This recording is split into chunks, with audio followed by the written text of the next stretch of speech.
Yeah.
Hello everyone, my name is Lace and thank you for joining us on our Sunday online worship celebration only here at Solution Grace Church.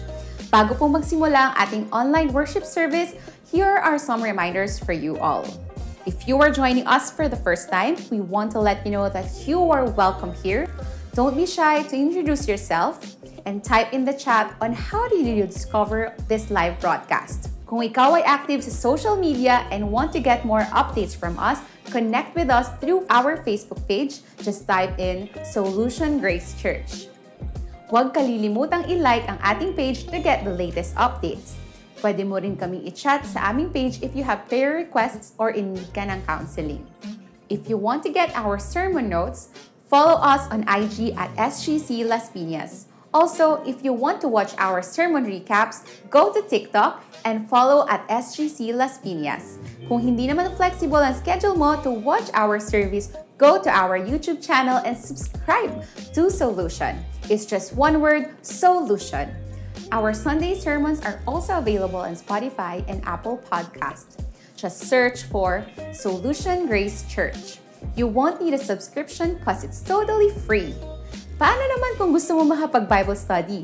Catch Solution with Laverne Ducut every Tuesdays and Wednesdays at 7:30 p.m. via Facebook Live at ito naman ay may replay ng 9 p.m. via our YouTube channel, Solution. Para naman sa ating SGC fam, if you want to send in your tithes and offering, you can send it through our account number or by scanning our QR code. Before that, we want to remind you that your tithes belong to your home church. If you're new and you've considered SGC to be your home church, here are the ways on how to give your tithes and offering. You can see it here on screen or on how you can give. You can get our account number, or if you are outside the Philippines, you can scan the QR code of our bank account. Thank you for your generosity.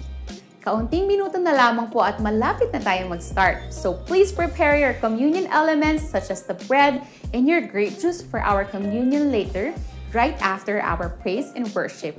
Please don't forget your notebook and pens kung gusto nyo mag-take down ng notes. Pwede nyo din pong screenshot ang slides later sa preaching time. Also, please click like and share this broadcast to your friends and loved ones. By simply doing this, you are already sharing the gospel of Christ through social media. So, wherever you're watching right now, I declare that you will get a fresh revelation from the Lord Himself through our worship and studying of His Word. Again, this is Lace, and thank you for joining us on our Sunday online worship celebration only here at Solution Grace Church.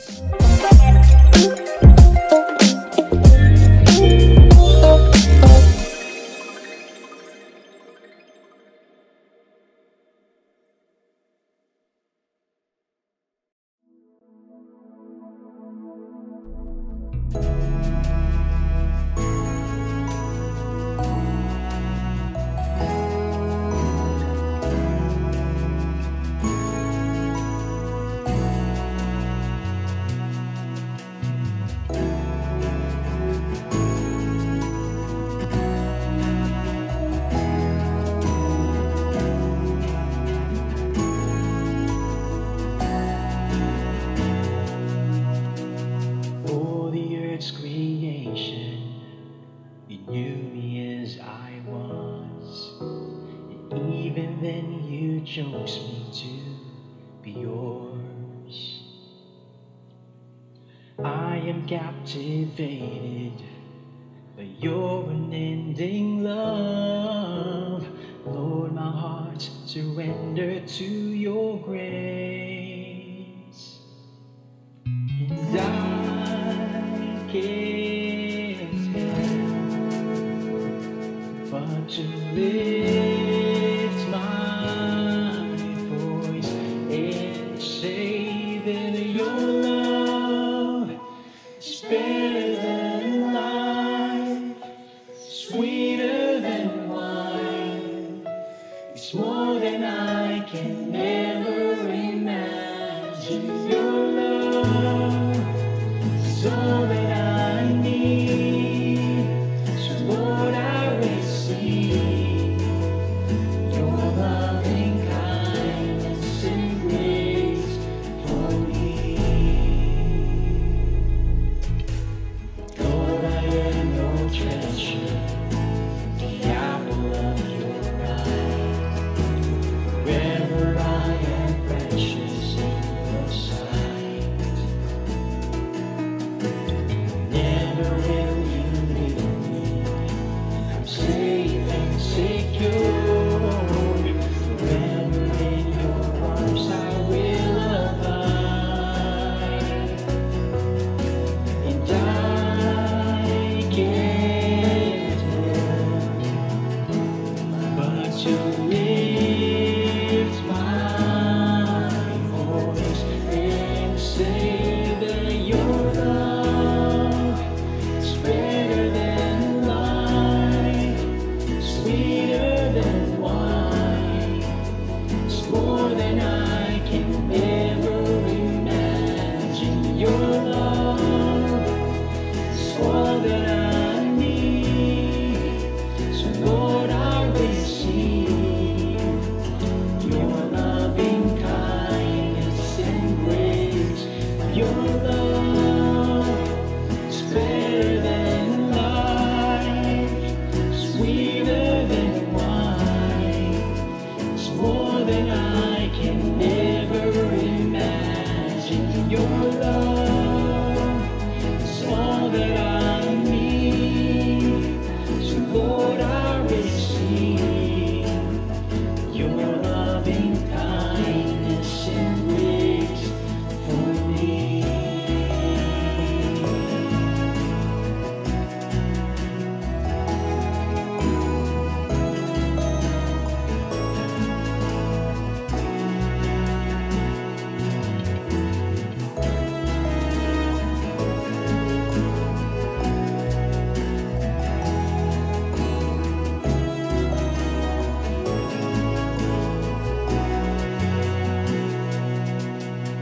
And I can't help but to lift my voice and say your love is better than life, sweeter than wine.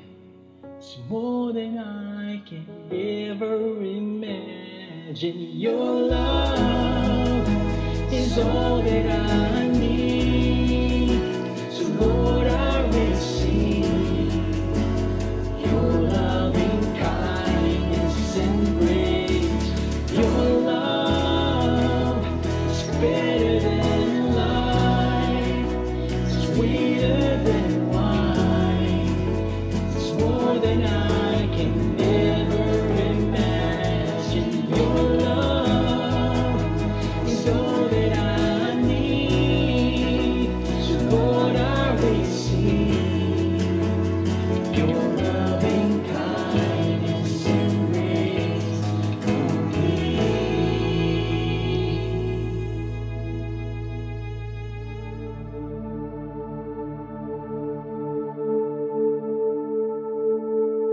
Thank you so much for joining us today on our Sunday online worship celebration. And right now, we are going to partake the Holy Communion. This is a precious time to remember what Christ has done for us on the cross. Make sure na nakahanda ng inyong communion elements, ang inyong tinapay at fruit juice.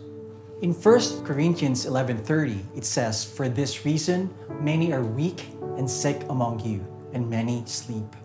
God doesn't want us to be physically weak, sick, and die young. What do you think is the reason why many get sick and die early? The answer is found in verse 29. "For he who eats and drinks in an unworthy manner eats and drinks judgment to himself, not discerning the Lord's body." Notice the phrase, "not discerning," in this verse. In the original Greek text, the word discerning is diakrino, which means making a difference. Every time you eat the bread, you have to see the difference of the bread from the wine. Now, what is the significance of the bread? It represents Jesus' body that was scourged and broken before enduring his crucifixion. That when we partake of the bread, we believe that we are healed because God took all the sicknesses and diseases and put them on Jesus' original perfect and healthy body so that we can walk in divine health. And that is why Isaiah 53:5 and 1 Peter 2:24 tells us, "By his stripes we are healed." This is partaking in worthy manner. Now, hold your bread and say this after me. Lord Jesus, thank you for laying down your life at the cross for me. Thank you for allowing your body to be broken so that mine might be whole. As I partake, I receive your resurrection life, health, and strength because I believe that you bore all my sicknesses, diseases, infirmities, and pain. And by your stripes, I am healed. As we get our wine, juice, or water, let's read verse 25 of 1 Corinthians 11 this time. In the same manner, he also took the cup after supper, saying, "This cup is the new covenant in my blood. Do this as often as you drink it in remembrance of me." In Matthew 26:28, "For this is my blood of a new covenant, which is shed for many for the remission of sins." You may ask, what is the significance of the cup? This cup represents the new covenant in Jesus' blood that was shed at the cross that brings forgiveness of sins. And when we partake of the cup, we are declaring that we are forgiven and have been made righteous. Jesus' blood gives us right standing before God, and we can go boldly into God's presence. When we pray, we can be sure that God hears us. Hold your cup and say this after me. Lord Jesus, thank you for your precious blood that was shed on the cross that cleansed all my sin. I stand before you, completely righteous and forgiven. Your blood has redeemed me from every curse, and today I can freely receive all the blessings that crown the head of the righteous. Amen. Always remember this. Jesus wanted us conscious on how his body was broken for our wholeness, and his blood was shed for the forgiveness of our sins. And whenever we partake in this consciousness, we proclaim that Lord's death till he comes. Let's continue to honor and worship God by giving our tithes and offering. But let me remind you that your tithes belong to your home church. But if you are new and you consider Solution Grace Church as your home church now, here are the ways on how to give your tithes and love offering. You can see it here on your screen on how you can give. You can get our account number, or if you are outside the Philippines, you can scan the QR code for our bank account. Thank you for being a faithful tither and a generous giver. Good day, everyone. Thanks for joining us today at SGC, and I am Angelo. Kahit saan ka man nanonood, either Facebook Live or sa YouTube, we're so glad that you could join us today. If you are new sa aming online service, type in the chat #FirstTime. Chat us on how you discovered this broadcast and where you're watching right now. We really want to connect with you. I know excited ka na to hear God's Word today, so prepare your notebook and pen as we study God's Word today with Pastor Laverne.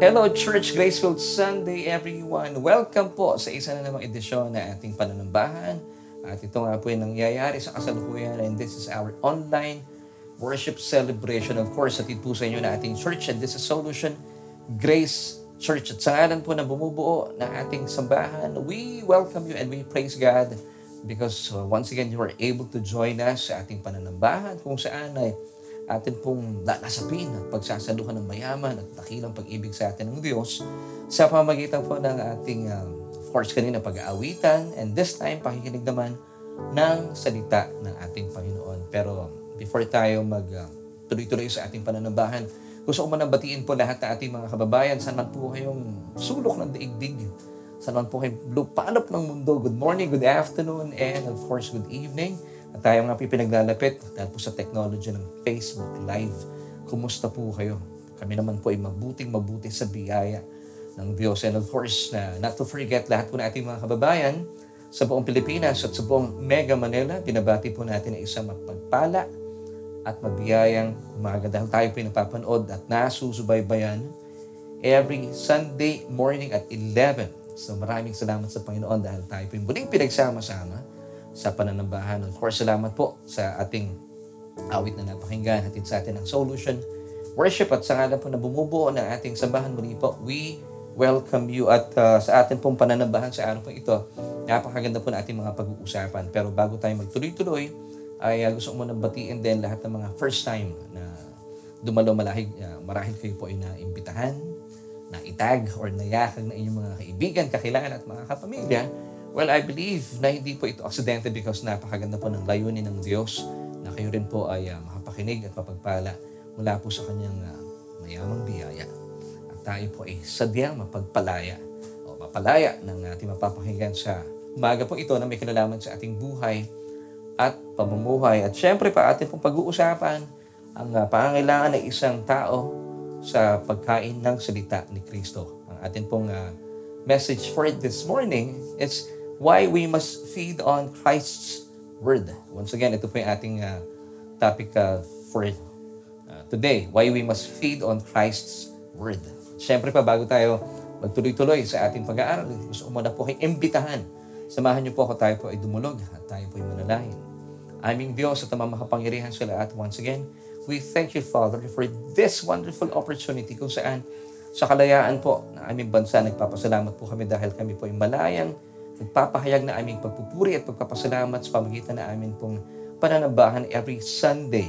At bagaman marami pa sa mga kapatid namin ang hindi pa napapahintulutan na umattend ng kanilang mga on-site worship service, but we thank you, Lord, dahil po sa pamagitan po na aming pananambahang ito via online, kami po ay napapagtagpo na aming isipan, na aming diwa, na magpuri at magbigay pa ng luwalhati sa pamagitan ng aming pag-aawitan at sa aming pakikinig ng iyong nananagana at mapagpalayang salita.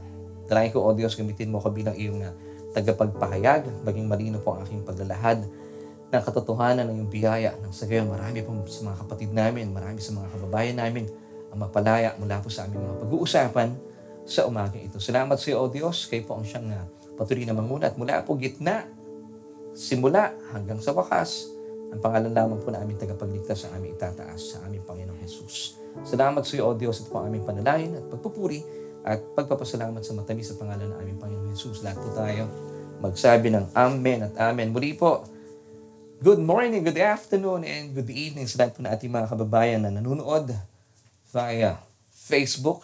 Yes, tayo nga po ay sumasa inyo every Sunday at 11 in the morning, Philippine Standard Time. Pero alam ko po, iba't ibang time zone po ang kinalalagyan po na ating mga kababayan. Kaya naman, salamat for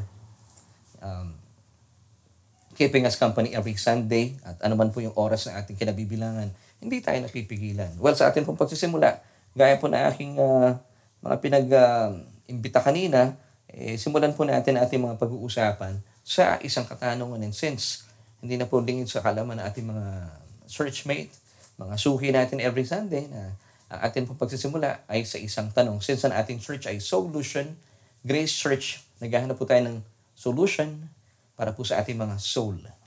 So ang ating pong solusyon na hinahanap ay huhugutin, syempre pa, mula po sa mayaman at makatotohanan na salita ng Panginoon.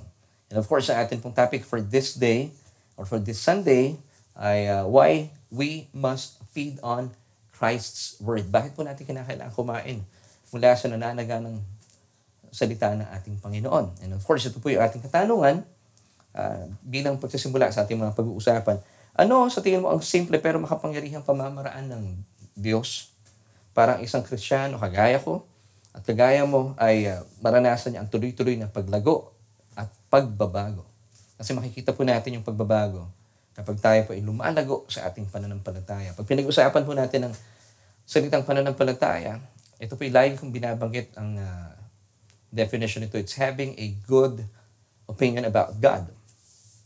Ibig sabihin, kapag tayo po ay lumalago sa ating pagkakilala sa Diyos, nagkakaroon po tayo ng isang mabuting pagkakilala. Ibig sabihin, sumasang-ayon tayo sa katotohanan na ang Diyos po ay sadyang mabuti at ang pinaka-naisin lamang po niya ay ang pinaka-mabubuti para sa atin.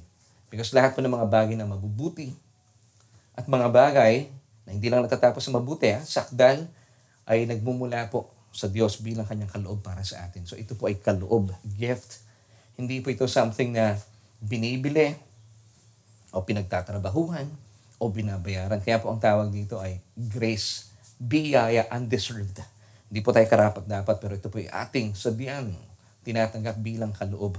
Dahil ito po ay unmerited and unearned favor. Kaya po siya favor. Wala po tayong iniambag. Tayo po ay recipient lamang. Dahil tayo po ay nananampalataya. Meron tayong Diyos at Amang hindi lang makapangyarihan. Siya po ay sakdal na mapagmahal. Amen. Amen. So sa atin pong katanungan ito, alamin po natin sa pamagitan ng mayamang salita ng Diyos, ano ba yung pamamaraan po na payak, simple, pero makapangyarihang pamamaraan o sistema ng Diyos parang isang mananampalataya kagaya natin ay lumago at makita po yung tunay na pagbabago sa ating mga buhay bilang mga Kristiyano. So last Sunday, tinalakay po natin yung napakaganda po nating mensahe. Kung hindi pa po ninyo napapanood, well, pwede nyo pong bisitahin at balik-balikan sa ating Facebook page, yung Solution Grace Church, at panoorin po yung ating Sunday service last Sunday na pinamagatang Identify Yourself with Jesus. So, importante po bilang mananampalataya, we must identify ourselves with Jesus. Hindi po sa ating mga sarili. Para hindi po tayo naliligaw at hindi po tayo nagkakaroon ng sense of guilt and condemnation as a believer who is in Christ Jesus. Diba sabi pa in Romans 8 verse 1, there is therefore now no condemnation to those who are in Christ Jesus. Sino po yun? Tayo po yun bilang mga mananampalataya. At ang ating pong katanungan last Sunday, bakit po kaya hindi nararanasan ng ilang Kristiyano ang tunay na pagbabago? At tinugon po natin yan sa pamagitan po ng mayamang salita ng Panginoon. Now, meron po kasing maling mga pag-aakala ang mga mananampalataya, especially ilan po sa mga kapatid natin sa biyaya, and I pray na ilan lamang po sila, o naman sana marami, na bilang mga mananampalataya makalipas po sila po ay naligtas dahil nilaga po nila ang kanilang pananampalataya sa biyaya sa atin ng Diyos, which of course Jesus Himself. Tayo nga po nangaligtas at tinanggap po nila ang Panginoong Jesus bilang kanilang tagapagligtas at Panginoon ng kanilang buhay. Akala po ng iba ay wala nang gagawin, tapos na. Kasi nga, it is finished. Of course, wala na po tayong gagawin para po tayo ay maisalba o maranasan natin ang tunay na kaligtasan mula po sa buhay na ito patungo sa buhay makalipas ng buhay nito. So tayo po bilang mga mananampalataya, ligtas na. Wala ka nang pwedeng gawin. Wala ka nang pwedeng idagdag o ibawas pa. Sadyang kung kayo po ay ligtas na, ligtas ka na. At ito po ay mananatili magpakailanman. Ngayon, meron po mga ilang mananampalataya, hindi po naniniwala dito, pero ako po, I personally believe, at ito po ay ating pinipreach, kung kayo po ay ligtas, wala pong makapag-aalis nito sa atin because hindi po tayo ang may kagagawan. Tayo pinaligtas dahil po sa mga tinapos na gawa ng ating Panginoon Hesukristo. Ito po ay biyaya at tayo po ay sumampalataya sa mga tinapos na gawa ng ating Panginoong Hesukristo. So, dahil po sa naligtas na tayo, ano ba yung kinakailangan nating gawin na susunod? So, sa ilan, akala nila, tapos na, wala ka nang gagawin. Nasa biyaya na tayo eh.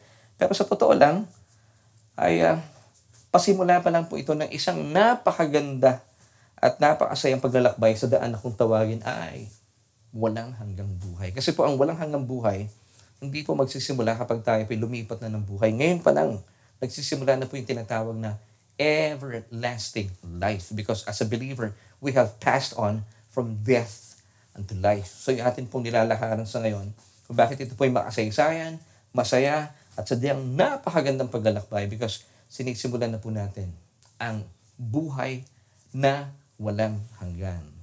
So pwede bang pailagay niyo po sa ating comment section, nilalakbay ko na ang buhay na walang hanggan.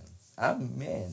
So ang sabi po ng Biblia, ang sino mang tumanggap kay Kristo, kagaya ko at kagaya mo ay binigyan po ng Diyos ng karapatan bilang kanyang mga anak. Amen. Hindi po ba napakagandang privilege po ito? Buti na lang.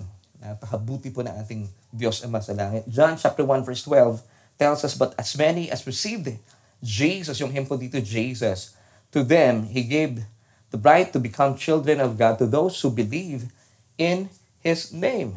Wow! Ito na mo po yung ginawa natin. Wala kang pinagtrabahuhan.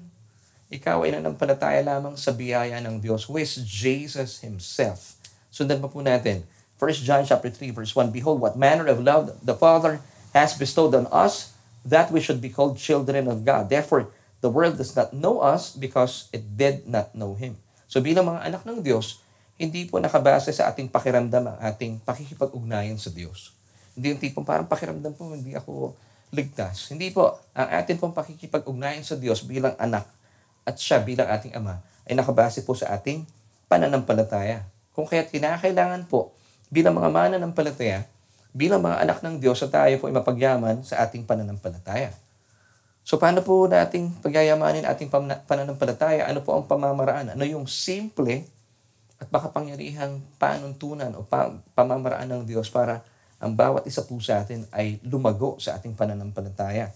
Narito po ang simpleng pamamaraan. Sabi po in Romans chapter 10 verse 17, so faith comes. Praise God. So kusa pong dumarating ang pananampalataya from hearing and hearing through the word of Christ. Now, napaka-importante po maunawaan po natin ito. And we discussed this already last Sunday because kung mababasa niyo po itong passage na ito, once again, it's Romans chapter 10 verse 17, sa napakaraming salin, iba't iba po yung sinasabi nito. Dito po sa binasa natin kanina, ESV, lumalago daw po yung ating pananampalataya sa pakikinig at pakikinig ng salita ng Panginoon or the Word of Christ. Samantala, pag binasa po natin ito sa New King James Version, mapapansin po natin, nakakaiba ang salin. Basahin po natin. So then, faith comes by hearing and hearing by the Word of God. Now, ano po ang difference po nito sa isa't isa? Sabi po muli ng ESV na binasa natin kanina, lumalago po yung pananampalataya natin through hearing and hearing by the Word of Christ. Yung New King James Version po naman ay sa pamagitan po ng pakikinig ng salita ng Diyos. Now, what's the difference? Importante po maitatag po tayo sa katotohanan ito. Now, ano po yung pinakamalapit at pinakatotoo sa original po nitong pagkakasulat sa wikang Griego? What do you think? Ito po yung pinag-usapan na natin last Sunday. Well, the truth is, yung ESV po ang mas tapat po sa pagkakasalin, sa tunay na pinanggalingan sa wikang Griego. Because, ang sabi po muli ng Romans chapter 10 verse 17 sa ESV, basahin po natin, so faith comes from hearing and hearing through the word of Christ. Because in the original Greek, hindi po siya word of God, hindi po siya rematos theo. Ano bang ibig sabihin po ng rematos theo at ang kaibahan nito sa rematos Christo, word of Christ? Now, tignan po natin yung ating chart. Okay? Para makita po natin yung difference. And napaka-importante po nito. Kung bakit marami mananampalataya ang talagang hindi po nila nararanasan ng lubusang paglago sa pananampalataya, kaya naman ang pag-usad nila sa pagbabago ay medyo hindi ho ganun kabilis. Tignan po natin. Word of God, rematos theo, yung sa New King James kanina, general coverage po ito. That includes the law. Of course, merong kasamang death and condemnation. While rematos Christo, ito naman po yung word of Christ, ang difference po nito ay specific lamang po yung coverage, grace only. No condemnation. Why? It's because of the finished work of Christ on the cross. So tayo po bilang mga mananampalataya na nauunawaan po ito, na pinapagyaman po sa atin ng salita ng Panginoon, the word of Christ, nakikita po natin ating mga sarili. Bilang nasa ilalim ng biyaya, wala na pong kahatulan. Kaya po nakikita natin, lalong lumalago tayo At dahil po lumalago tayo sa pananampalataya, sa pagkakilala natin na sadyang mabuti po ang Diyos, hindi niyo po ba napapansin? Ang bilis po ng pagbabago sa atin bilang mga anak ng Diyos. So kailan po muli kusang dumarating ang pananampalataya? Sa pakikinig at pakikinig. Hindi po one-time hearing. Sabi ng talata, it's through hearing and hearing, continuous hearing po by the word of Christ. Amen. So dapat po pinupuno po natin ang ating sarili, na ating tainga ng mga kapahayagan mula po sa mga tinapos na gawa ni Kristo sa krus ng Kalbaryo. Because this is the gospel. The gospel, it's not about the 10 commandments. Ang gospel po was established upon the death of Christ on the cross. Kung saan ay dito na po isinilang, isinakatuparan ang bagong kasunduan ng puro at mayamang biyaya ng Diyos sa kanyang anak na si Kristo. So this covenant, it's between God and His Son, Jesus Himself, na kung saan lahat po ng mga pagpapala ay kabilang po tayo bilang mga anak ng Diyos. For all the promises of God are yes in Jesus, and in Jesus, amen, to the glory of God through us. Wow. Amen. So sa pamagitan po ng tuwiran, pag-aaral, pagbabasa, at pakikinig. So continuous hearing po ito ng salita ng Panginoon ay lalago po yung ating pananampalataya sa Diyos. Ibig sabihin, nalaman po natin at naitatatag po sa ating isipan, kung saan ay ang ating pong isipan ay main faculty na ating kaluluwa, na sadyang napakabuti ng Diyos. Gaya ng sinabi ko kanina, maitatatag po tayo na sadyang pawang mabubuting bagay lamang po ang naisin ng Diyos para sa inyo. Bakit? Kasi po, natututuhan po natin, napapakinggan po natin, natataniman tayo ng Ebanghelyo na ating Panginoon Hesukristo na tumutukoy sa Kanya at sa Kanyang mga tinapos na gawa doon sa krus ng Kalbaryo. So dahil po tayo lumalago sa pananampalataya, papawiin po ng anumang alinlangan sa buhay, papawiin po ng pananampalataya, I should say, ang anumang alinlangan sa ating buhay. So unti-unti po itong nangyayari sa pakikinig at pakikinig ng salita ng Diyos. Kasi ang panlaban po sa anumang alinlangan ay pananampalataya. So paano po napapawi yung ating alinlangan sa buhay? Yung ating kakulangan sa kaalaman? Sa pamagitan po ng pakikinig at pakikinig ng salita ni Kristo. At dito na po lumalago ang ating pananampalataya. Kasi minsan pa, ang pananampalataya po, ang kakalaban, ang papawi sa anumang alinlangan natin sa buhay. So paano kung mapapanghawakan na ako at ikaw ay tunay na anak ng Diyos? Kasi maraming tao sa ngayon, sanay tayo na you have to see it first to believe it. Now, sa atin po bilang mga mananampalataya, marinaw po na sinasabi ng Diyos na mismo ang banal na spirito po ang siya magpapatotoo sa ating espiritu na tayo nga po yung mga anak ng Diyos. Hindi mo siya, pangkaraniwan, hindi mo siya kayang ipaliwanag, pero you know na ikaw ay talaga namang may kaugnayan na sa Diyos dahil po sa banal na spirito. Take note, ang banal na spirito po mismo ang nagpapatotoo sa ating espiritu because as an individual, tayo po ay tripartite. We are a spirit being, of course.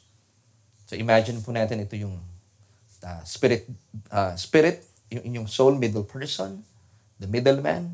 Soul, ibig sabihin, meron tayong kaluluwa sa Tagalog. At syempre, meron din po tayong katawan kung saan dito po natin, ito yung kaha natin bilang individual. So tayo, ang banal na spirito po mismo bilang mga mananampalataya nagpapatotoo na tayo nga po ay mga anak ng Diyos. So saan po niya pinapatotohanan ito? Sa ating espiritu. Hindi po sa ating kaluluwa, hindi po sa ating katawan. Kasi nakakaroon na po tayo ng ugnayan sa Diyos, pamagitan ng espiritu, sa ating espiritu. Bakit? Kasi tayo po ay mga born again na. Ipinanganak ng maguli. Wala na po yung ating lumang pagkatao. Patay na po yun.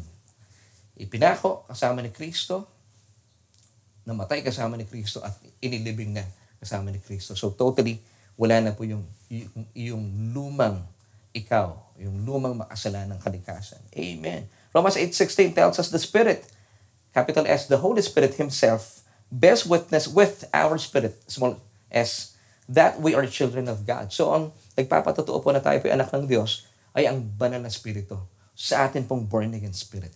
Amen. At bilang mga anak ng Diyos, mismo ikaw at ang mga tao sa inyong pong mga paligid, ang siyang magpapatunay at nakapapansin, ito yung manifestation na meron ng pagbabago. At mismo ikaw nagugulat ka. Siguro marahil ikaw ay dating mainitin ng ulo. Napapansin mo, ba't ganoon? Parang hindi na ako mabilis mainis. And even po yung mga kapamilya nyo, mga tao nyo sa paligid, mga office mates po ninyo, napapansin dati, napakasuplada mo. Pero ngayon, cool na cool. Dati, ikaw ay napakalakas manigarilyo. Pero napapansin mo ngayon, parang wala ka ng appetite sa paninigarilyo or pag-inom ng alak. Well, ano po ito? Manifestation ng pagbabagong nangyayari po sa inyo sa pagkilos ng banal na Espiritu ng Diyos. Amen. Kasi siya po ay nananahan na sa iyong born again spirit. Amen. At sabi pa nga po ng 2 Corinthians 5 verse 17, therefore, if anyone is in Christ, he is a new creation. All things have passed away. Behold. Ito po yung magandang part dito. You must behold. Dapat conscious po tayo. You must be aware that all things have become new. Lahat po ay bago na, including you. So sabihin mo sa katabi mo ngayon, all things have passed away. Behold, all things have become new, including you. Amen. Sabihin mo sa katabi mo ngayon, even po sa iyong, kung sino man yan, habi mo yan, o mga anak mo, sila po ay tunay na binago na. Kasama ka rin doon. So ang talata pong ito ay malinaw na ipinapahayag po sa atin bilang mga anak ng Diyos, bilang mga nakipag-isa na kay Kristo Jesus, na tayo po isa ng bagong nilalang. Bago. Ibig sabihin, wala na yung dati nating pagkatao. Ano yung dati nating pagkatao? Meron tayong makasalanan ng kalikasan. Wala na po iyon. Sa halip ito'y napalitan na ng bago. Ang linaw po ng passage na ito. Samantala, sinasabi po ng mga ilan na ang isang mananampalataya daw po ay meron pong dalawang kalikasan. This is not true. Napakalinaw po ng sinasabi ng 2 Corinthians chapter 5 verse 17 na ikaw ay new creation na because you are now in Christ. Wala ka na kay Adam. You are no longer a sinner. So hindi na po pwedeng mabuhay yung inyong lumang kalikasan na makasalanan. Dahil sa katotohanan, ikaw ay, sabi po in Romans chapter 6 verse 6, ipinako ng kasama ni Kristo. Crucified with Christ. Romans chapter 6 verse 7, namatay na kasama ni Kristo. Died with Christ. Romans chapter 6 verse 4, inilibing na kasama ni Kristo. Buried with Christ, para hindi na mabuhay. And then Romans chapter 6 verse 11, kung nabuhay po maguli ang ating Panginoon Jesucristo, tayo po ay bago ng nilalang. Meron na tayong bagong buhay kasama niyang nabuhay. Amen. So kung ano po yung nangyari kay Jesus, you have to identify yourself with Him. Kung siya po ay ipinako, namatay, inilibing, ganun din po ang nangyari sa atin. Recon ourselves that we are dead indeed to sin, but alive to God in Christ Jesus. Kasi nabuhay po siya maguli. Amen. So as a child of God, we are now partakers of God's divine nature. Tayo po ay hindi na nabubuhay po sa dati nating makasalanang kalikasan. 2 Peter chapter 1, verses 3 to 4, as His divine power has given to us all things that pertain to life and godliness, through the knowledge of Him who called us by glory and virtue, verse 4, by which have been given to us exceedingly great and precious promises, that through this you may be partakers of the divine nature, having escaped the corruption that is in the world through lusts. And so, you must be conscious about this. Kasama po ito sa mga bagong tinatamasa po natin.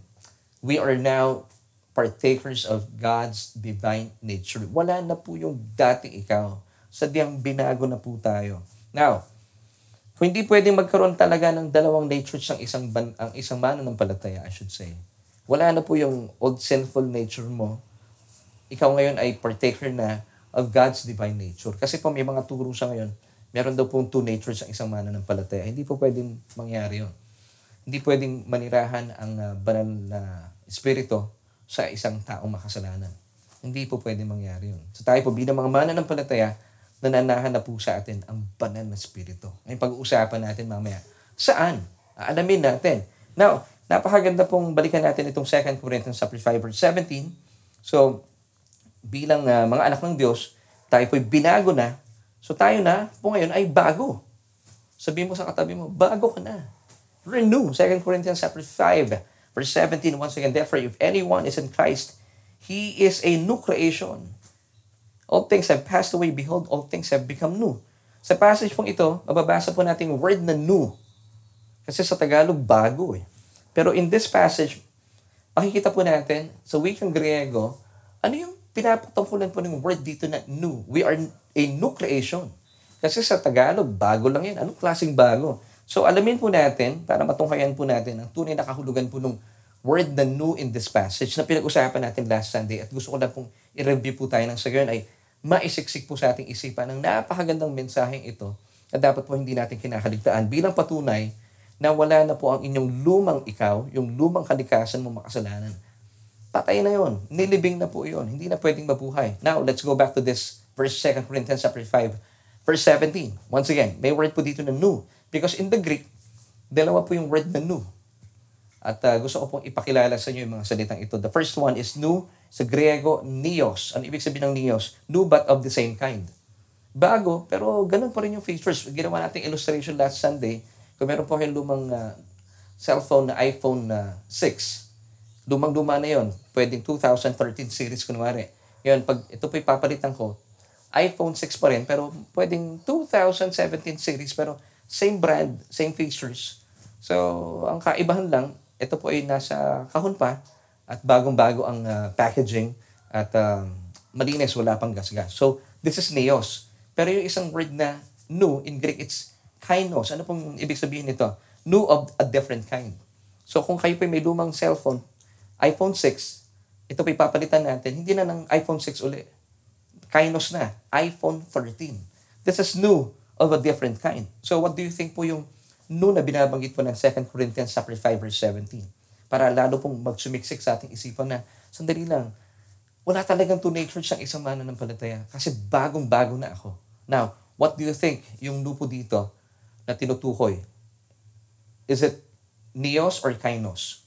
Yes, it's kainos. Ibig sabihin, bagong-bago na. Hindi po tayo lumang iPhone 6 na inayos lang and then bago na naman. Hindi po. Pinalitan na po yun. Itinapon na yun.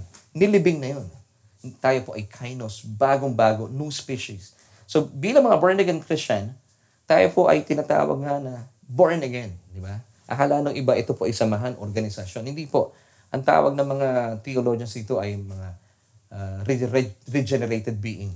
Kasi po nangyari po sa atin yung tinatawag na regeneration. It's an act of God where a spiritually dead person like you and me before ay nabuhay maguli sa pamamagitan ni Kristo sa pagkilos ng banal na Espiritu. It's an act of God where a spiritually dead person is made alive through Christ, in Christ through the Holy Spirit. So that's regeneration. So saan po nangyari yung pagbabago po sa atin? Pag sinasabi natin, born again ako, saan ka na born again? Kasi as a tripartite being, spirit, soul, and body, sa tingin po ninyo, saan po nangyari yung tunay na pagbabago? Kung saan tayo binago, na buhay na maguli. Born again experience. Sa spirito, sa kaluluwa, or sa katawan. Well, I'm so sure, alam niyo po yung sagot. Sa spirito. Kasi po nung tayo po tumanggap sa Panginoong Hesukristo bilang ating Panginoon at tagapagligtas, hindi naman nagbago agad-agad yung ating isipan. Hindi po ba? Kung kayo po ay medyo malungkutin pa noon, medyo nega, ganun pa rin, hindi pa rin kagad nagbago. Ngayon, kung kayo po ay tumanggap sa Panginoon, ang height po ninyo nung araw na yun ay 5'5", hindi naman kayo tumangkad nung tinanggap niyo ang Panginoon. So, ibig sabihin, hindi po nangyari yung pagiging born again po natin, yung nabuhay maguli, hindi po yung ating kaluluwa, hindi rin po yung ating katawan. Nangyari po ang lahat na ito sa ating espiritu. Kaya po buhay na buhay po yung ating espiritu. Dahil nananahan na po at mananahan magpakailanman, hindi po aalis ang banal na espiritu sa inyong mga born again spirit. And that's why, ito po ay sadyang napakalinis, pinaging banal. At dahil banal at matuwid na po ang inyong espiritu, dahil nga po ito buhay na buhay, hindi na po lilisan ang banal na espiritu sa inyo magpakailanman. So ano pong nagbago po sa atin? Meron na pong kainos na nangyari sa ating espiritu. Amen. 1 John chapter 3 verse 9. Whoever has been born of God does not sin. Why? This is the answer. For, or because his seed, yung pong seed dito, sperma. It's the life of God, remains in him. And this person cannot sin. And he cannot sin because he has been born of God or been born again. Now, tinanong ko po ito before sa aking sarili. Pag binabasa ko ito, nagkakaroon ako ng confusion. Kasi nagkakasala pa rin ako eh. Nagkakamali po ako eh. As of today, nagkakasala pa rin po tayo. Nagkakamali pa rin po tayo. Now, ano pong pinapahayag po ng talatang ito? Kasi sino mang ipinanganak na muli o pinanganak ng Diyos. Born of God. Also known as born again ay hindi na po pwedeng magkasala pa at hindi na rin po wala na siyang kakayahang magkasala pa dahil nananahan sa kanya ang binhi o yung sperma ng Diyos, yung buhay ng Diyos. So ano pong bahagi ng ating pagkatao ang tinutukoy ng talatang ito? 1 John chapter 3 verse 9 na hindi na raw po pwedeng magkasala at wala nang kakayahang magkasala. Ang ating po bang espiritu, ang ating kaluluwa o ang ating katawan?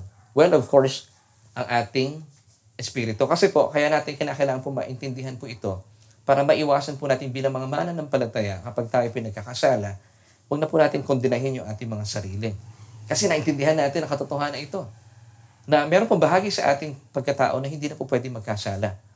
Yung ating yung ating espiritu. Pero ano na nagkakasala lamang po sa atin? Yung ating pong kaluluwa. At ito po ay naipapahayag at nakikita sa ating mga katawan. Kasi bakit po natin pinag-uusapan po ito? Kasi pag naintindihan po natin ang katotohanan ito, nawawala po tayo ng dahilan para kondinahin yung ating mga kapatiran kapag sila po ay bumabagsak at nagkakasala. Or even po yung mga tao sa mundo na wala pang relasyon sa Diyos, hindi po natin sila pinapagalitan, hindi natin sila kinokondina, and even nga ang Diyos hindi sila kinokondina. Ngayon, minsan ang isang mananampalataya na wala pong knowledge or revelation about this, marami pong mananampalataya, hindi nila alam to. Ngayon, hindi kinokondina ng Diyos ang mundo, even though condemned na sila because hindi sila nananampalataya sa Panginoon Jesus, dahil malinaw po sa Diyos ang mga pangyayari, and that's why He sent Jesus, His Son, into this world.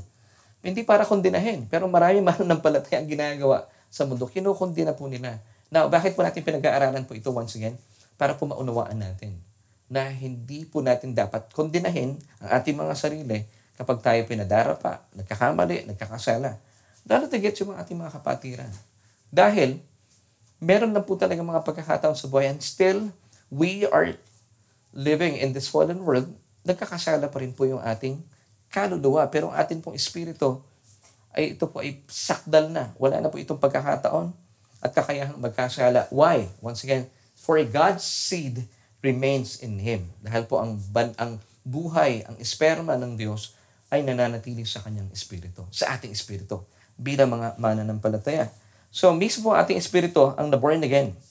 Hindi po yung ating kaluluwa. Hindi rin po yung ating katawan. Dahil nagkakaroon po ng kapangyarihan, ng kapanganakang maguli, ang ating espiritu nung tinanggap po natin ang Panginoong Jesus bilang ating Panginoon at tagapagligtas. Kaya po, wala na pong dahilan ito na magkasala pa dahil kompletong-kompleto na ang ating espiritu. Colossians chapter 2 verse 10 bilang patunay sa ating pinag-uusapan. And you, sino yung you dito? Mananampalataya, born again Christian, just like you and me. And you are complete in Jesus, who is the head of all principality and power. Now, kung ganon, Pastor, bakit nagkakasala pa rin po ang mga Kristiyano? Now, this is a good question. Marami pong mga nagtatanong, bakit po nagkakasala pa rin sa ganyan? Ba't ako nagkakasala? Ako po personally, bilang pagtutuwid po sa mga ilang nagsasabi na nagtuturo daw po ako na hindi na raw po tayo nagkakasala pa rin po tayo. Ngayon, bakit po nagkakasala ang maraming mananampalataya? Dahil tayo po, bilang mga mananampalataya, ang wala na lang pong kakayahan na magkasala yung ating espiritu. Ano po yung nagkakasala sa atin? Yung ating kaluluwa. Kung saan, narito po yung ating isip, damdamin, at kalooban. Ngayon, kapag ito po ay nagkakaroon ng mga pagkakasala, kung saan ay nakakaisip ng hindi wasto ang ating isipan, di ba? Kaya po nakukurap, nakakaramdam na hindi tama ang ating damdamin, at nakakagawa po ng mga hindi mabuting ating kalooban, ang lahat po ng ito ay nakikita natin, na ipapahayag natin, nangyayari sa ating katawan. Kaya po kadalasan na huhusgahan tayo ng minsan kapwa natin mananampalataya, grabe naman ito, nagkakasala. Kasi po hindi natin nauunawaan, ito pala yung nagkakasala po sa atin. Bakit po kaya nangyayari po ito? So muli po ang lahat ng mga nangyayari, nakakapag-isip ka ng hindi wasto sa iyong isipan, nakakaramdam ka ng hindi mabuti sa iyong damdamin, at nakakagawa ka ng mga hindi mabubuti sa iyong kalooban. So lahat po ito nagmamanifest sa inyong physical body. Now, ang lahat po ng ito ay nangyayari po sa ating katawan, kaya po pinapaalalahanan tayo ng Biblia in Romans chapter 12 verse 2. This is interesting, mga kapatid. And do not be conformed to this world. Because tayo po binamana ng panataya, hindi na po tayo citizens of this world. And that's why this passage is telling us, and do not be conformed. Huwag daw po tayong makiayon. Huwag tayong sumunod sa agos.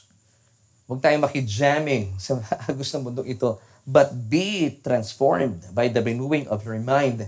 Why? That we may prove what is that good, acceptable, and perfect will of God. Now, pag-usapan po natin, and take note of the word transformed in this passage. Yung pong word dito na transformed, in Greek, it is metamorpho. Ano ibig sabihin ng metamorpho? It's change of form. So, kinakailangan po natin magkaroon ng transformation, but be transformed. Amen. So, muli po, ang tawag po sa pagbabago ng ating kaluluwa ay transformation. So, wikang Griego ay metamorpho, which means change of form. Amen. So, dito po, isa-isay natin. Now, ano po ibig sabihin nito? Sanctification. Proseso po ito. Pag sinabing sanctification, unti-unti. Pag sinabing proseso, hindi po biglaan. Kasi nung tayo po tumanggap sa Panginoong Jesus, kinilala po natin siya, sumang-ayon tayo sa Diyos na kailangan natin ng tagapagligtas at Panginoon na ating buhay, kaagad-agad, tayo po ay binago ng kumpleto, binago ng tuluyan yung ating espiritu. Pero hindi po kaagad-agad nangyari ang pagbabago sa ating kaluluwa. Kaya po kinakailangan natin ang tinatawag na yung process of sanctification. Ito po yung unti-unting transformation. Amen. Metamorpho. So, ano po ibig sabihin ng sanctification? It is the process begun by God, completed by God, and progressively carried on by the believer, which is you and me, in cooperation with God, in which the believer is being transformed into the very image of Christ. Ito po ay pinapatutuhanan sa atin ng 2 Corinthians 3 verse 18. Basahin po muna natin. But we all, with unveiled face, beholding as in a mirror, the glory of the Lord are being transformed. This is also metamorpho, change of form, into the image, the same image from glory to glory, just as by the Spirit of the Lord. So ito po ay proseso. Ibig sabihin, unti-unting nangyayari. Hindi po ito biglaan. At dahil ito po ay proseso, dapat hindi po tayo naiinip. Kasi marami mga Pilipino sa ngayon, siyempre uso instant. Gusto na lang, wala na silang gagawin. Okay na yung spirito ko, wala na akong gagawin. Hindi po. Pasimula pa lamang po ito, gaya ng aking sinabi kanina, na isang napakaganda at makasaysayan na paglalakbay. Ito sa daan kung tawagin ay buhay. So meron po tayong naisin ng Diyos na maranasan po natin. Tayo po'y lakaran natin ng makasaysayan ang buhay na ito. So sa paano pamamaraan? Ito po yung tinatawag na transformation or sanctification. Ito po ay proseso. Hindi kaagad-agad. At dahil ito po ay hindi po kaagad-agad, hindi po ito nangyayari na mabilisan. Ito po ay unting-unting nangyayari yung pagbabago na ating kaluluwa kung saan narito po ay ating isip. Di ba sabi ko kanina, ang isip po natin, may mga pagkakataon, nadara pa, nagkakasala kasi nakakaisip po tayo ng hindi mga tamang kaisipan. Nakakadama tayo ng mga hindi maayos na pakiramdam. At nakakagawa po tayo ng mga hindi tamang pagpapasya sa ating kalooban. So, the more po na tayo nag-aaral ng salita ng Diyos, unti-unti pong ini-educate po natin yung ating isipan. Amen. So, ibig sabihin, ito po yung tinatawag na sanctification. Kung saan ang Diyos po ang binasa natin kanina, di ba yung meaning ng sanctification? Siya po ang nagpasimula. At siya rin po ang tatapos.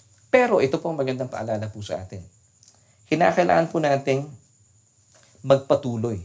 Paano tayo magpapatuloy? Anong pagpapatuloy gagawin ko? Ibig sabihin, gusto po ng Diyos, meron tayong cooperation and participation. Tayo po'y nakikiisa at sumasang-ayon po sa Kanya. So, ibig sabihin, meron po tayong kinakailangang pagkilos na gawin. Kasi po ang Diyos, hindi po siya kikilos na beyond po sa inyong free will. Hindi niya po gagawin because God will never override your decisions. So, siya po ang magpapasimula. Definitely siyang tatapos, pero yung gitna, tayo pong magpapasya. Makikipag-cooperate po tayo, magpaparticipate po tayo sa naisin ng Diyos. Ito po ay pakikiisa sa kanyang layunin. Nang sa gayon, maisakatuparan niya po yung unti-unting proseso na kinakailangan po nating maranasan ng pagbabago sa ating kaluluwa, sa ating isipan. Philippians 1 verse 6 tells us, being confident of this very thing, that He who has begun a good work in you will complete it until the day of Jesus Christ. So kapag siya po nangako na magpapasimula, tinitiyak po niya, tatapusin niya po ito. Tatapusin ng Diyos. Pero, para po mas lubusan po natin maranasan itong napakagandang paglalakbay na ito sa daan kung tawagin ay buhay, kailangan po may consent po natin. We must cooperate. Ito po yung tinatawag na progressively carried on by the believer. Ibig sabihin, tayo po ay nakikipag-cooperate with God kasi hindi po niya lalabagin ang inyong mga free will. So, ibig sabihin, meron po tayong dapat na gawin. Now, let's go back po dito sa ating pinag-uusapan at marahil ang tanong po ninyo paano po natin gagawin yung tuwirang pakikiisa sa Diyos? Paano tayo makikipag-cooperate sa Diyos? That's a good question. Now, sasagutin po ito ng passage, Romans chapter 12, verse 2. It's by the renewing of the mind. Basahin po natin Once again, Romans chapter 12, verse 2. And do not be conformed to this world, but be transformed. Question is how? It's by the renewing of the mind. This is anakaino. Ano pa ibig sabihin na anakaino? It's doing the opposite. Ang may bawa po, ito ginawa ko na illustration. I hope mag-enjoy po kayo dito. Ang mundo po, ganyan ang takbo. Marami po na babaliw sa mundo talaga sa ngayon. Now, wag po tayong mag-conform to this world. Wag po tayong ganyan ang takbo. You have to do the opposite. This is anakaino.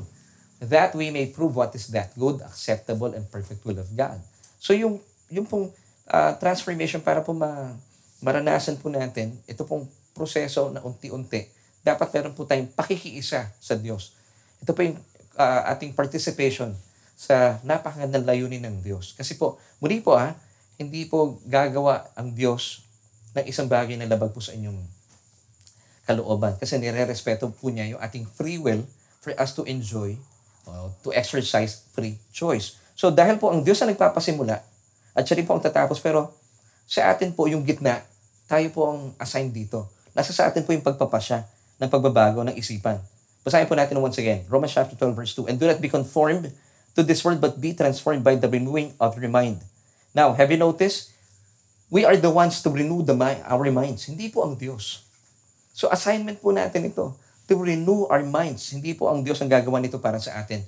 Then, once again, our good Father in heaven will never, sabihin niyo po, never, He will never override your decisions. Nire-respeto niya po tayo doon. As a free moral agent, we have free will to exercise free choice.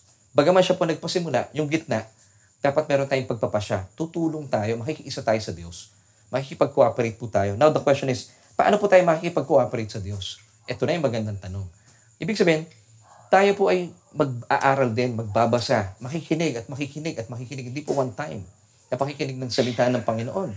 So, ibig sabihin, bagaman kayo po ay nasa biyaya, hindi po natatapos dito ang lahat. Ito po'y pasimula pa naman po na isang maganda at makasaysayang paglalakbay sa daang ito kung tawagin ay buhay. So nakita niyo po, napakabuti ng Diyos. Hindi po siya gagawa na isang bagay na labag sa inyong kalooban. Kasi hindi po siya manipulative. Amen? So, kikilos naman po siya. Bagaman siya nagpasimula, siya rin ang tatapos. Pero yung gitna, ito po ay base sa ating pagpapasya. We are the ones to renew our minds. Hindi po ang Diyos. So, ano pong gagawin natin? May mga pagkakataon tayo po yung nandulupay-pay, tinatamad mag-aral, pero you ask the Lord, Lord, bigyan mo po ako ng gutom sa aking kaluluwa. Alam niyo, ginagawa ko po ito. Lord, bigyan mo ako ng uhaw sa iyong salita. And of course, bilang anak ng Diyos, imposible hindi kanya tugunin.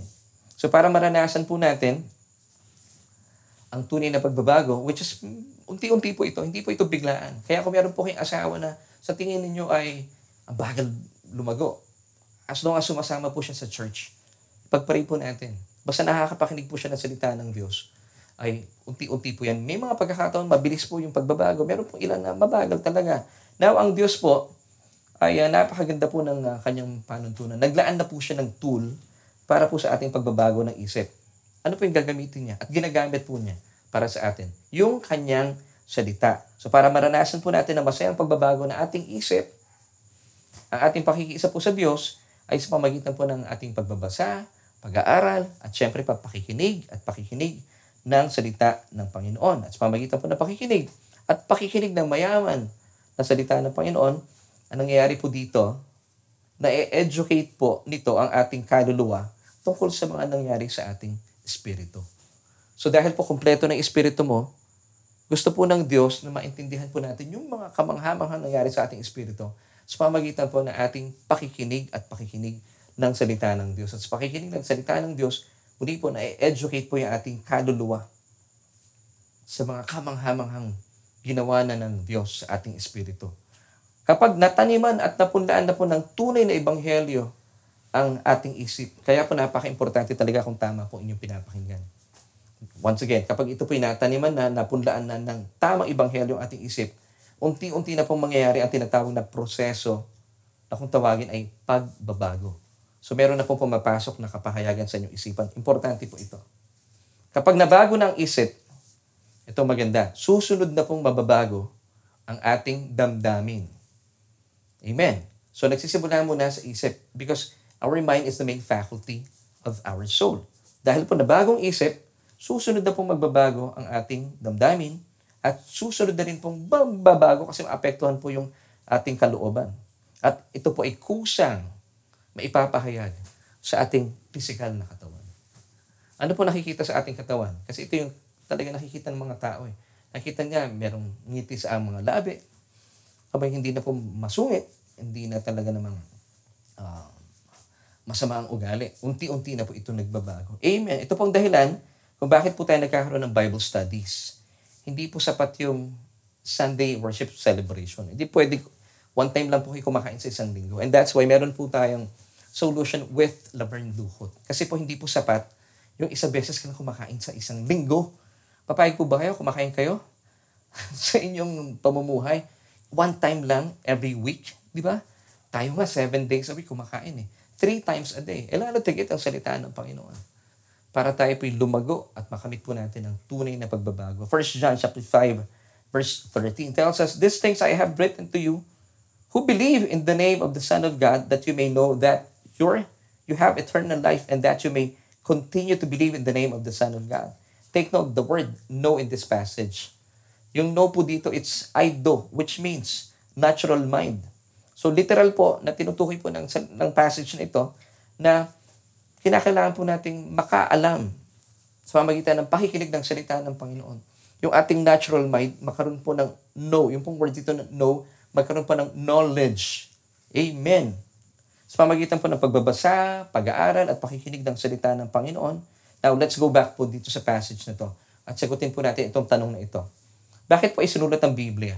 According to this passage, once again, 1 John 5:13. The answer is this. Basahin po natin yung talata. Bakit po isinulat ng Diyos, ng Banal na Espiritu, sa pamamagitan po ng mga kinasihang mga may akda ang banal na aklat, kasulatan o ang Biblia? Ito yung sagot.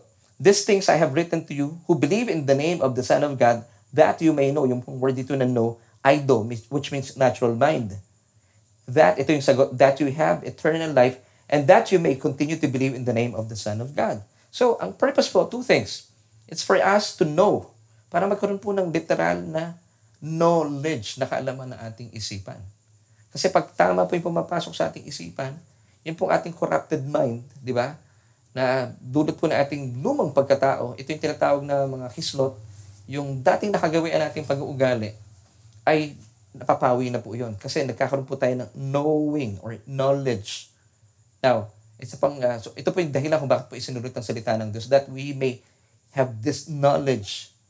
Amen. Ikalawa, that we may continue, sabi po nung verse, to believe in the name of the Son of God.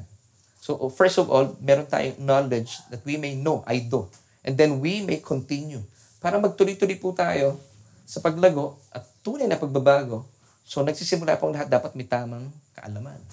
Knowledge. Amen. Meron tayong revelation. Nang sa gayon, we may continue to believe in the name of the Son of God.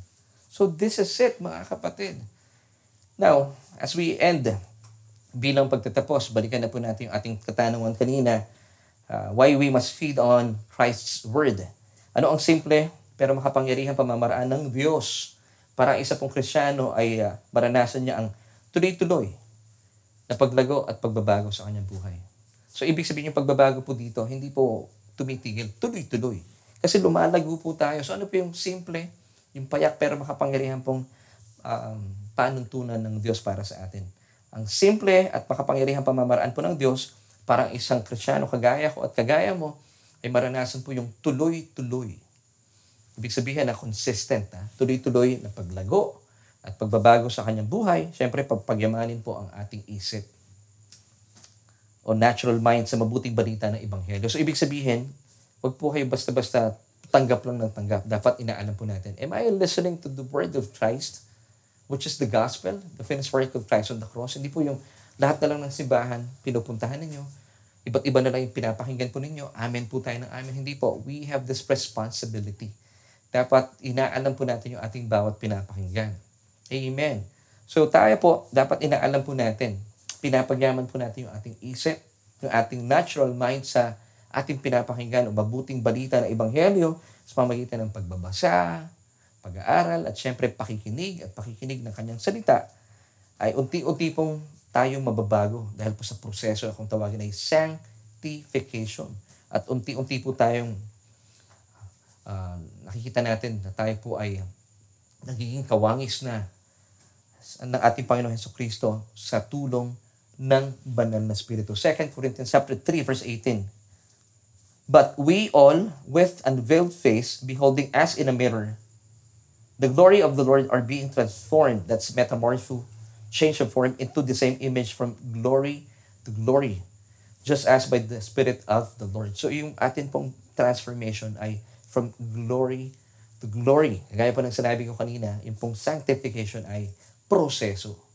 Ito po ay nangyayari sa ating kaluluwa, hindi po sa ating espiritu, kasi po ang ating espiritu ay kompleto na. Amen. At inaalam lamang po natin sa pamamagitan ng ating worship service, sa pakikinig po ng ating mensahe, sa ating Bible study, naiintindihan po natin ano yung kamangha-manghang nangyari sa ating espiritu. At ito po ay tumutulay sa ating kaluluwa. At kapag ito po ay tumulay, maihahayag po ito sa ating katawan. Napaka-importante. Kung kaya't marami pong tao sa ngayon, kasama po yung mga mananampalataya, kung bakit hindi po nakikita sa kanila yung tuloy-tuloy na paglago at pagbabago, meron po kinalaman kung ano po yung kanilang pinag-aaralan, pinabasa, at pinapakinggan. So, importante po. So, muli po, ang tawag po dito ay sanctification. Transformation para po maranasan natin yung talagang change of form. Amen. Na kung saan ang Diyos po ang nagpasimula, siya rin po magtatapos, pero yung gitna, assignment po natin yun.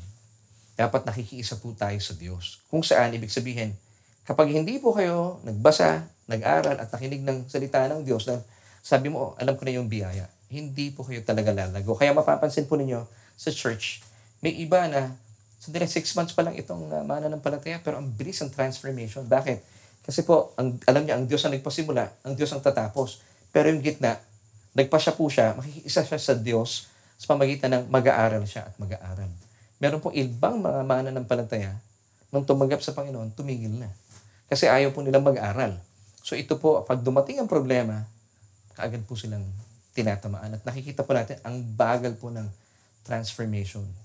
Hindi po sila lumalago sa kanilang pananampalataya. At hindi natatapos yung kanilang mga tanong because sila po hindi mga nag-aaral. Ngayon, kayo po, hindi kayo ganun. And I praise God for your lives because mas pinili nyo na kayo po yung mag-aral at makinig na makinig. Kasi naniniwala po tayo, bagaman ang Diyos ang nagpasimula, siya rin ang tatapos. Pero since nire-respeto po ng Diyos ang ating free will, as a free moral agent, kinakailangan meron po tayong bahagi po dito. Tayo po ay nakikipag-cooperate sa Diyos. Because God wants our cooperation and participation. Ngayon, para tayo po yung matuto, kailangan hawakan natin ang Biblia, mag-aral, at tumuto po. Well, marami pong mga mahuhusay pong mga tagapagturo dyan. At kung wala man po kayo makita, iniimbitahan ko po na samahan po kami sa ating Bible study online every Tuesdays and Wednesdays. Nang sa gayon, lumago po yung ating kaluluwa. At patuloy pong tayo maranasan natin ng paglago at pagbabago na inaasam po natin bilang mga anak ng Diyos sa ating kaluluwa. Kasi po, unti-unti na po nababago yung ating isipan. At kapag nabago po, once again, ang ating isipan, susunod na po magbabago at mababago ang inyong mga damdamin at makaka-apekto po ito sa inyong kalooban. At kapag nangyari po ito, kusa po ito magmamanifest or maihahayag sa inyong physical bodies. Kung saan makikita po ito ng mga tao, aba, anong nangyari sa iyo? Bakit dati simangot ka pero hindi matanggal ang ngiti sa iyong mga labi? Well, ikukwento mo na ngayon dahil ako ay isa ng born-again Christian. Amen! So dahil po ito ay nagdesisyon po kayo na makikipag-cooperate, makikipagtulungan sa Diyos. Amen. So hindi po tayo mag-aaral. Dito pa lamang po yung pasimulan na po natin. At minsan pa, kagaya po na paalala ko kanina, Pastor, tinatamad ako eh. You ask the Lord. Pwede tayo, di ba, kaya pinag-usapan natin this week, pwede tayo magsabi sa Panginoon, Panginoon naman pong gutom sa aking kaluluwa. Pengi naman pong pagkauhaw sa aking kaluluwa ng sa gayon, magkaroon po ako ng pagnanasa pa. Pagnanasa, hindi po pagnanaisa. Pagnanasa, desire na matuto pa na yung salita. Dahil gusto kong lumago sa aking pananampalataya para maranasan ko ang tahasang pagbabago sa aking buhay. Amen at amen. Philippians 1 verse 6. This is our last verse, and then we'll end. Being confident of this very thing, that He who has begun a good work in you will complete it until the day of Christ. So, dahil Diyos po nagpasimula sa pamamagitan po ng ating pakikipag-isa sa Kanya, ito po ang ating pag-asa na kaya po niyang tapusin po ito. Paniwalaan po natin. At sinisigurado po sa atin ng Diyos. Pag siya nagpasimula, siya rin po ang tatapos sa inyo hanggang sa pagbabalik ng araw ng ating Panginoong Hesukristo. Amen at amen. Maraming salamat po sa inyong pagsama sa akin sa ating pong pananambahan ito. And this is why we must feed on Christ's Word. So nakita po natin yung importansya. At dalayan ko po na napagpala po kayo sa ating mga pinag-usapan. And this time, hindi pa po tapos sa ating worship service. Gusto ko pong imbitahan na ating mga kaibigan. Marahil kayo po ay first time na dumalo sa gawaing kagaya po nito. At nakita po natin. Kaya pala maraming tao sa ngayon hindi po tuloy-tuloy ang pagbabago because ang tawag po doon ay hindi po tunay na pagbabago. Ito po ay reformation lang. Ang gusto po ng Diyos sa atin ay transformation. It's from the inside out. Paano po ito mangyayari? Dapat mayroon po maganda mangyari po muna sa inyong mga espiritu. Kinakailangan po magkaroon po ito ng bagong buhay. Sa paano pamamaraan, Pastor? Marahil ito yung tanong mo. Kapag kayo po ay tumugon sa paanyaya sa inyo ng Diyos, so tanggapin ang kanyang bugtong na anak na si Kristo bilang inyong Panginoon at sariling tagapagligtas. Magkakaroon po ng buhay na maguli sa inyong espiritu. Amen. Magkakaroon po ito ng buhay. Ibig sabihin, mananahan po sa inyong espiritu ang banal na espiritu. Magpakailanman. So, ang gagawin po natin, sabi po in Romans 10 verse 9, that if we confess with our mouth the Lord Jesus Christ and believe in our hearts that He was raised from the dead, you shall be saved. So, ang gagawin po natin, pray with me, or I believe you have this urge na committing yourselves to God. Pray this prayer with me na nanggagaling po sa inyong mga puso. Akinin niyo po ito personally. Yung akin pong bibigkasin na salita, bigkasin niyo rin po ito ng malakas. Bilang pagsang-ayon na tinatanggap mo si Jesus bilang iyong Panginoon at tagapagligtas. Pwede po ba yan? Let's pray. Sabihin niyo po ito. O Diyos, kinikilala ko po ang aking sarili. Wala po akong magagawa. Hiwalay kay Jesus. Kaya po simula po sa araw pong ito, kinikilala ko po na ako po isang makasalanan at nangangailangan ng isang tagapagligtas. Tinatanggap ko bilang aking Panginoon at tagapagligtas si Jesus sa buhay ko simula po sa araw po ito. At inaangkin ko po ang iyong kaloob na buhay na walang hanggan. At tinatanggap ko rin po ang katotohanan na ako'y anak mo na. Binigyan mo na ako ng karapatan at natawagin mo anak mo, O Diyos. Salamat po. At ang aking pangalan ay nakasulat na sa aklat ng buhay.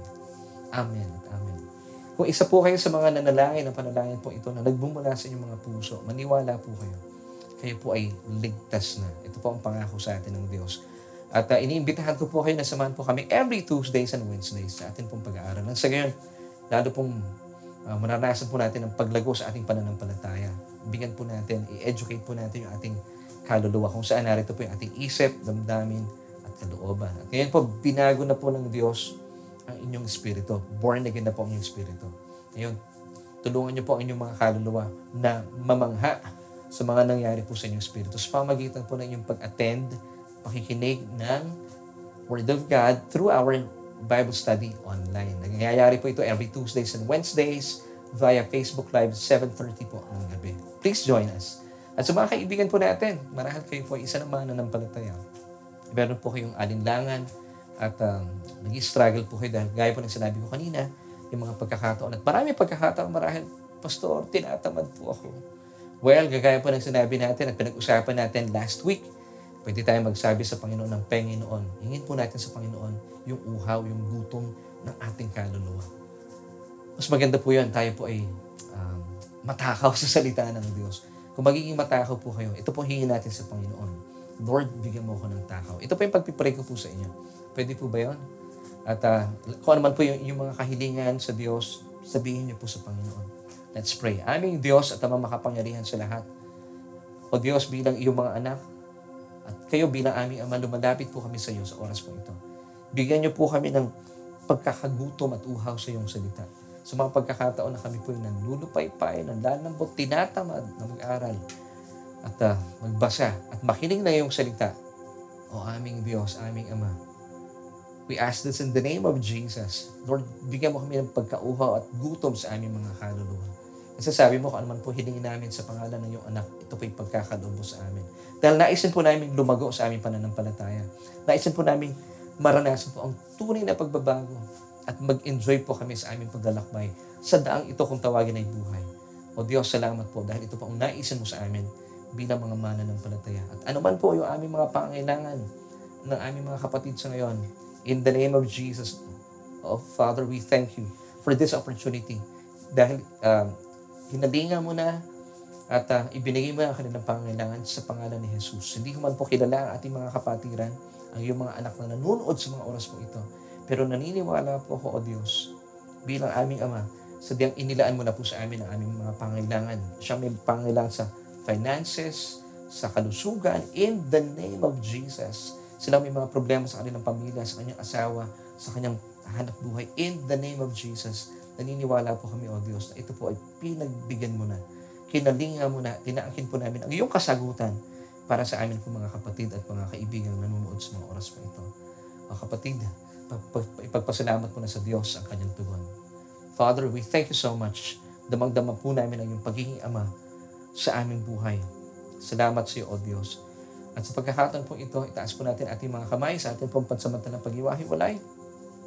Angkinin po natin ang biyaya na sadyang inilaan na po sa atin ng Diyos. Salamat sa iyo, aming Ama, sa amin pong pansamantalang pagtatapos. Inaangkin po namin para po sa kapatid na ito, para sa aming kaibigan ito, sa amin pong pansamantalang pag-ihiwalay. Panginoon, tinataglay po namin ang iyong proteksyon saan man po kami lugar na tutungo sa buong isang linggo po ito. Ano man po yung mga nagkalat na virus sa aming kapaligiran, ito po ay hindi po dadapo sa amin because this is your promise, O Father, that no weapon that is formed against us shall prosper. Na naniniwala po kami bilang mga anak ng Diyos. Ito po ang pagpapala at biyaya meron kami. Kami po ay matuwid sa iyong harapan. Salamat po sa katotohanan ito. At lahat po na aming hahawakan, gagawin at paplanuhin sa diyang pinagpala mo na, O Diyos. Salamat sa kapatid na ito. At ang iyong salita na nagbibigay sa amin ng kagalahan, ng kapayapaan, at kapahingahan ay manatili po sa aming mga puso. At patuloy po kami mag-aral, magkaroon po kami ng pagnanasa, ng uhaw sa aming mga kaluluwa.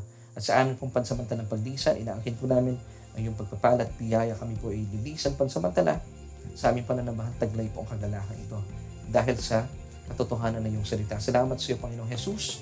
Ang lahat po ng mga pagpapala at biyayang ito ay amin pong nararanasan dahil po sa inyong pagsunod sa Diyos. Salamat din, Banal na Espiritu, dahil patuloy mong pinapagyaman at pinapamangha ang kagaya po namin sa iyong salita. At salamat dahil sa biyaya, kami po ay napapalaya. Muli po, aming Diyos, maraming salamat sa katotohanan na hindi po kinuubusan na mabubuting balita para sa amin. At kami po ay lalakad sa katotohanan ng iyong salita. Ito po aming panalangin at pagpupuri at pagpapasalamat sa matamis sa pangalan na aming Panginoong Jesus. At po tayo magsabi ng Amen and Amen.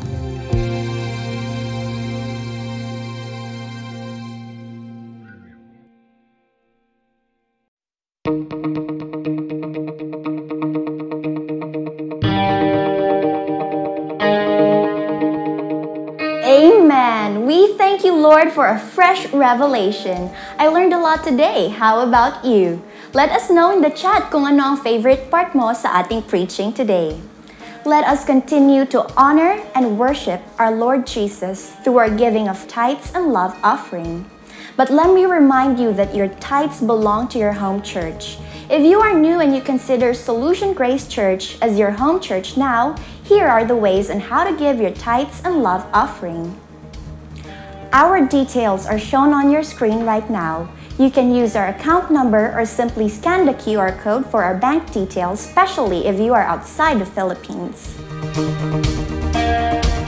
Thank you for being a faithful tither and a generous giver. As we prepare to give to the Lord, let's lift our phones and I will pray with you. Heavenly Father, we thank you that we can give to you. In this form of giving, our tithes and offering, we honor and we worship you. We believe that this is not about us, but you alone. And I declare blessings and favors on us today, in the coming days and in the coming weeks. In Jesus' mighty name, amen. Thank you for joining us today on our Sunday online worship celebration. My name is Hiromi, and we hope to see you next week. Keep this in mind, you are greatly blessed, highly favored, and deeply loved by God.